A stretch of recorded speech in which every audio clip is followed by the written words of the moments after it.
खत्म है, रोजगार खत्म है, पूरा बिहार पलायन के जोन में बदल चुका है। इस पर मैंने कही कि कोई योजना नहीं है। इसीलिए हमारी पार्टी ने भाजपा माले में यह नारा दिया है कि सरकार को बदलना है।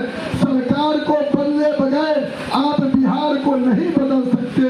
बिना सरकार के बदले आप रोजगार मुहैया नहीं करा सकते।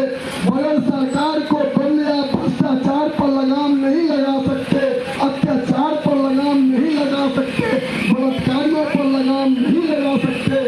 इसलिए हमने कहा है कि बिहार को बदलना है, बिहार को बदल के नए बिहार की निर्माण करनी है। ये यात्रा आपसे ये संदेश पहुंचाने के लिए आया है कि आने वाले जो 2025 में जो बिहार विधानसभा का चुनाव होने जा रहा है, इसके ऊपर आपको पैनी नजर रखना होगा।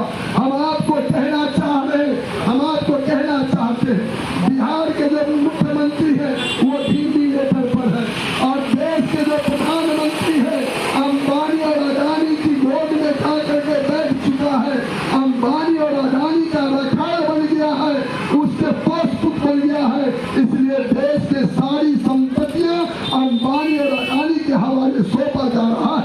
आपके बिहार में आप देख रहे हैं कि हम एक खूनचूसवा जो स्मार्ट मीटर आया है, प्रीपेड बिजली जो मीटर आया है, आप देख रहे हैं कि किस तरह से आप कई महीने तक बिजली का उपयोग कर रहे थे, फिर भी उतनी बिल नहीं था। आज एक सप्ताह में सैकड़ों का बिल हो जा रहा है। पूरे गरीबों की पैसा को निचोड़कर, मजदूरों की मेहनत को निचोड़कर अंबानी और अडानी की झोली भरा जा रहा है।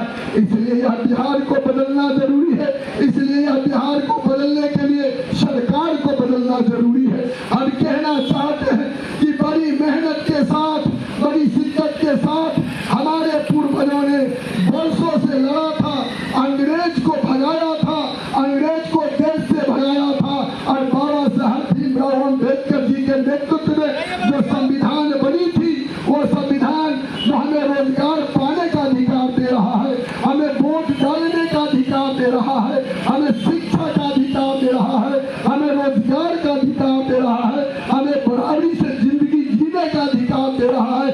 उस संविधान को ये भारतीय जनता पार्टी के लोग, आरएसएस के लोग इस संविधान को खत्म कर देना चाहते हैं और खत्म करके मनुस्मृति को संविधान लाना चाहते हैं। इसलिए हम कहना चाहते हैं कि बाबा साहेब भीमराव अम्बेडकर जी के संविधान को जो तोड़ने की कोशिश है, खत्म कर देने की जो कोशिश है, ये आपको देखने को मिल रहा है। एनआरसी आपने झेला है, आपने एनआरसी झेला है, एनपीआर ने झेला है, आपने नोटबंदी को देखा है, आपने लॉकडाउन को देखा है। फिर से यह मोदी जी फिर से हमारे देश के संविधान को खत्म करने की जो कोशिश है, गरीबों की जो वोट देने का अधिकार है, उसे वोट को छीन लेने का जो उन्होंने कोशिश चलाया है, वोटर लिस्ट में जो कहीं की पुनर्निरीक्षण की जो उन्होंने अभियान चलाया है 25 जून से लेकर के 25 जुलाई, और उसमें जो शर्त रखा गया है कि आपके पूर्वजों को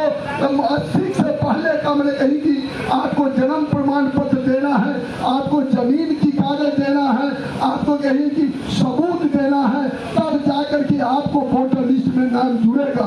क्योंकि पूरे बिहार में कहीं की डबल इंजन के सरकार के खिलाफ कहीं की विरोध में लहर चल रहा है, महागठबंधन के पक्ष में लहर है।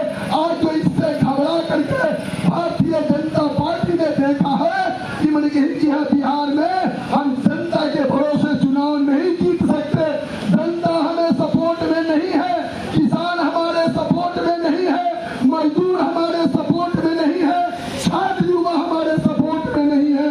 इसलिए एक नया षड्यंत्र फिर से कोशिश हुई है कि वोटर लिस्ट से गरीबों को नाम छांटने की जो कोशिश है, इस